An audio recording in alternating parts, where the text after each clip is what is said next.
आप ऊपर सूरज को देख सकते हैं, सूरज की किरणें फैल रही हैं और इधर बगल में आप पेड़ पौधों को देख सकते हैं। इनके लिए सूरज का धूप बहुत ज़रूरी होता है।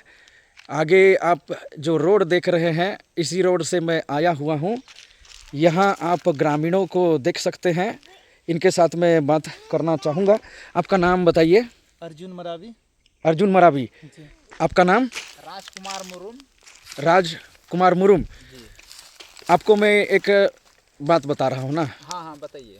हाँ, जैसे मैं अभी मुझे नहीं पता था। हाँ हाँ। मुरुम मुरुम बहुत सुनता था मैं, मुरुम सुनता था ना। हाँ हाँ। अच्छा, आपको मैं बात बताऊंगा, आप अपना जात बता दीजिए। मेरा जाति कोड़ाकू जाति से आता है।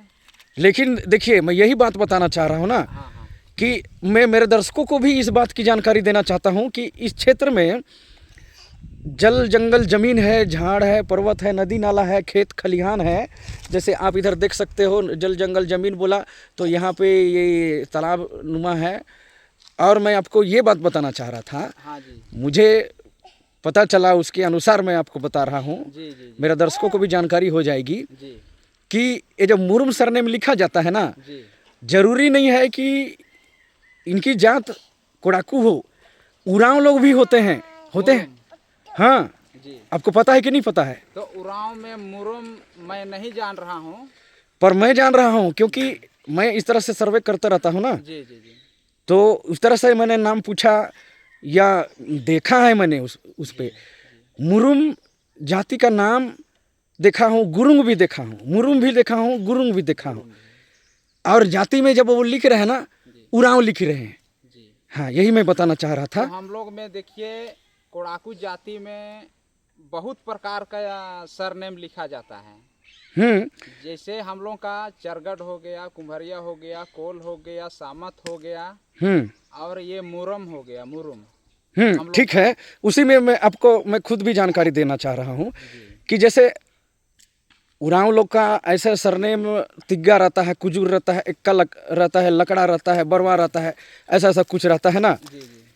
तो मैं भी सोच रहा था कि जैसे आप अभी बताया डिटेल में ना कोड़ाकू वालों का, वैसा मैं भी अभी बताया। मैं भी वैसे ही सोचता था कि जो कुजूर है, इक्का है, तिग्गा है, लकड़ा है, बरवा है, यही लोग कुड़ुक है या उरांव है, ऐसा मैं सोचता था। इसी क्षेत्र में मैं मतलब देखा हूँ उसको, और उस पर मैंने डॉक्यूमेंट में भी देखा हूँ, फॉर्म वगैरह में भी देखा हूँ।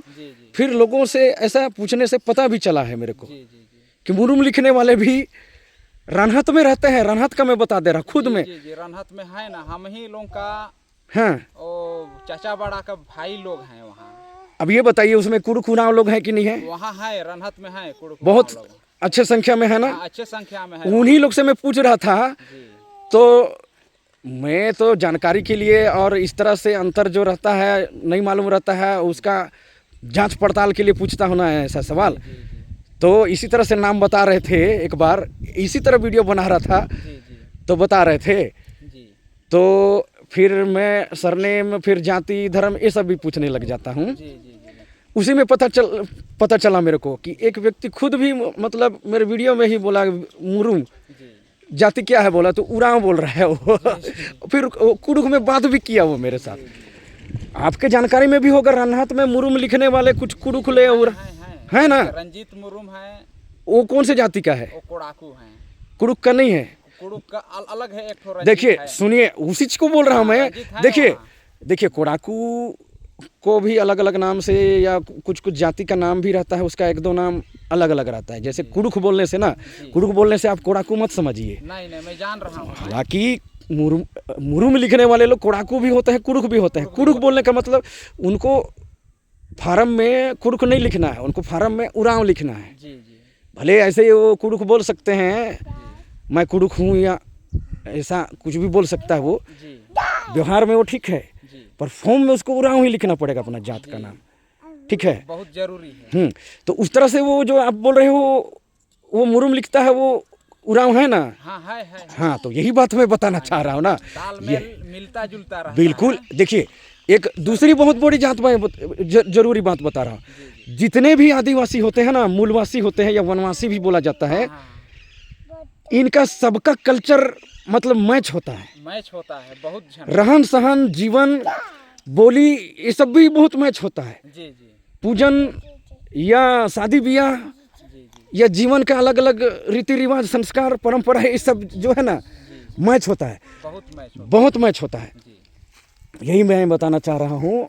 और इस तरह से सर्वे करके या वीडियो बनाने का मेरा यही रहता है कि आप जानिए, मतलब गांव के बारे में जानिए, जल के बारे में, जंगल के बारे में, जात के बारे में, धर्म के बारे में, जीवन के बारे में, ज्ञान विज्ञान के बारे में, तकनीक के बारे में, इसका जानकारी देते रहता हूँ मैं गांव में। जी हाँ, तो बहुत ज़रूरी बात हो गई आपके साथ में। बहुत जानकार हो गए, हाँ, हमें भी जानकारी हो आपको गया। भी जानकारी मिल गया ना। हाँ जी जी और इसको देखेंगे, यूट्यूब में देखेंगे, उनको भी जानकारी मिल जाएगा। मिल जाएगा।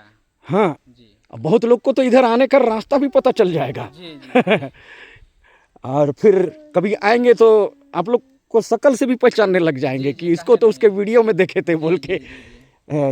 ये हमारा जागरूकता कार्यक्रम है, उसके तहत मैं बात कर रहा हूँ आपके साथ में। हाँ ठीक है। ये खेत किसका है? आपका है? जयलाल का है, जयलाल भैया जी का है। हाँ, अभी मैं देख रहा हूँ आप लोग के इस क्षेत्र में, मैं देख रहा हूँ ना, जल जंगल जमीन की स्थिति बहुत अच्छी है। इतनी अच्छी है ना कि बहुत सारे लोग रोपा लगा रहे हैं अभी। रोपा है, ये बीड़ा ही है ये। वाह, मैं जो बात कर रहा हूँ वही चीज़ हो रहा है ना। अरे आप लोग तो अभी बीड़ा लगाए हो, लोग ऐसा बीड़ा लगा के उसको उखाड़ के रोपा लगा रहे हैं। हाँ, मैंने सूरज को दिखाया, धूप दिखाया। ये महीना अभी फरवरी महीना है, मकर संक्रांति ख़त्म हो चुका है। अभी लोग जो है, मैं भी खुद, मैंने पिछले सप्ताह ही स्वेटर पहन के निकलता था, कल परसों भी स्वेटर पहन के निकला था, लेकिन अभी निकला हूँ तो गर्मी इतनी है कि स्वेटर पहनने की, कंबल ओढ़ने की, शॉल पहनने की ज़रूरत नहीं है ना। अभी 2 दिन हुआ है सिर्फ गर्मी का प्रवेश करते हुए हम लोग का यहाँ गर्मी प्रवेश हो गया है। दूसरे जगह में पतझड़ शुरू हो गया है, यहाँ पर भी पतझड़ शुरू हो गया है। अब गर्मी का टेम्परेचर भी बढ़ना शुरू हो गया दूसरे गाँव में। और पशु पक्षी, बैल बकरी, ये सबको ना चारा भी नहीं मिल रहा है। नहीं मिल रहा है। सूख गया ना, खेत सूख गए, नदी सूख गए, और जंगल भी सूख रहा है। जी महुआ गिरने वाला है तो उसका साफ सफाई हो रहा है, जंगल को इस तरह से आग लगाया जा रहा है। तो थोड़ा सा ना मैं ये जागरूकता के लिए बोलना चाह रहा हूँ कि इसको थोड़ा सा कम करने का कोशिश किया जाए ना। आग लगाना, पत्ती जलाना, लकड़ी जलाना, अभी महुआ का समय आ रहा है तो थोड़ा इसको कम करेंगे तो गर्मी ज़्यादा नहीं रहेगा। नहीं तो गर्मी इतना हो जाएगा ना, आदमी परेशान हो जाएगा गर्मी से। आप लोग के लिए ये बहुत अच्छी बात है। ये जो गांव दिख रहा है आगे भी हरा भरा दिख रहा है, पानी की बहुत अच्छी सुविधा है इस गांव में, और इस क्षेत्र के दूसरे गांव में भी पानी की सुविधा अच्छी है। इतनी अच्छी है कि लोग खेती बाड़ी कर रहे हैं, रोपा बीड़ा कर रहे हैं। अच्छा, आप क्या क्या करते हैं? बस खेती बाड़ी का करते हैं। खेती बाड़ी करते हैं। अभी आप लोग भी करेंगे खेती बाड़ी फिर से? ये तो अभी मैं थोड़ा सा शिक्षा का पूछना चाहूँगा ना। फसल के माने फसल 2 प्रकार के होते हैं ना, मौसम के अनुसार फसल 2 प्रकार के होते। कौन कौन से फसल होते हैं बताइए तो? जो मक्का भी बियाना हो जाता है। हाँ, उड़द, मूंगफली और बहुत सारी खेती ऐसे। हाँ ठीक है, वो यही सब गेहूँ, सरसों, ये दूसरे भी सीजन में होता है। हाँ बारिश का सीजन में भी होता है। हाँ और आप बता रहे हो ये गर्मी का सीजन चल रहा है ना। हाँ। लेकिन बारिश का सीजन में जब ये सब खेती करते हैं तो उसको क्या बोलते हैं? बस उसको रबी बोलते हैं कि खरीफ बोलते हैं बताइए? रबी न बोलते हैं। अभी वाला को रबी बोलते हैं कि बारिश वाला को रबी बोलते हैं? बारिश वाला को रबी बोलते हैं। अभी वाला को खरीफ बोलते हैं ना। हाँ ठीक है, इसमें कन्फ्यूजन रहता है ना, कन्फ्यूजन रहता है। इसको समझने के लिए एक काम किया जा सकता है, रबी फसल रवि से जोड़ के देखिए। वो रबी फसल जब होगा तो रवि दिखता ही नहीं है उस टाइम में ना, रवि नहीं दिखता है। माने रवि माने सूरज ज़्यादा नहीं दिखेगा बारिश के टाइम में, उसी से समझ लीजिए कि जब रवि नहीं दिखेगा वो है रबी फसल, उसके उल्टा खरीफ फसल है ना। आप लोग रबी और खरीफ दोनों तरह का फसल कर रहे हैं। इस तरह से मैं देख रहा हूँ ना। देखिए, मैं गांव-गांव घूमता हूँ, बहुत सारे गांव में कई तरह के ऐसे एडवांटेज वाली बातें रहती है। नेचुरल एडवांटेज मतलब कहीं पे डैम रहता है, कहीं पे नदी रहता है, कहीं पे तालाब रहता है, कहीं पे बोर का अच्छा सुविधा रहता है। इस तरीके से अभी मैं आपके गांव में उतर ही रहा हूँ, यहाँ ढलान से उतरते ही मेरे को ऐसा फैसिलिटी दिख रहा है, मतलब प्रकृति का वरदान जैसा फैसिलिटी मेरे को दिख रहा है। एक तो जंगल तो है ही है, पेड़ पौधे हैं ही, ऊपर से अभी देखिए यहीं पे ये तालाब ये इसको खोद के बनाया गया है कि उधर से बोर का पानी को सप्लाई करके यहाँ पे इसको जलकुंड बनाया गया है। कैसे ये हुआ है? जो वहाँ से आता है ना, बोर से पानी है अच्छा, हाँ, बोर से पानी निकाल के इसमें सप्लाई किया जाता है और स्टोरेज किया जाता है। हाँ, इस तरीके से देख रहे हैं तो इस गांव में ये पूरी तरह से ये प्रकृति के गोद में है। ये मैं अभी अंदर गया भी नहीं हूँ, लेकिन मुझे समझ में आ रहा है कि जैसे माता के गोद में बच्चा सुखी रहता है ना, वैसे प्रकृति के गोद में आपका जल जंगल ज़मीन है, गांव है, खेती बाड़ी करते हैं आप लोग तो बहुत सुखी रहते हैं, ऐसा लग रहा है मुझे।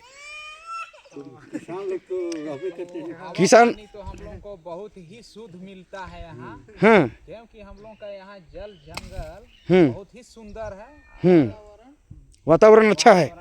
गांव का माहौल कैसा है? गांव के लोग कैसे रहते हैं? आपस में प्रेम से रहते हैं? अच्छे रहते आपस में सब प्रेम भाई भाई की जैसे रहते हैं। और आपस में कभी संस्कृति भी हो जाता है तो साथ में सब नाच गान भी करते हैं। वो तो आदिवासियों का संस्कृति है ना, जीवन शैली है, जीवन का अभिन्न अंग है नाच गान, खान पान भी होता है। फिर कई तरह से त्यौहार मनाए जाते हैं। शादी ब्याह वगैरह तो होता ही है।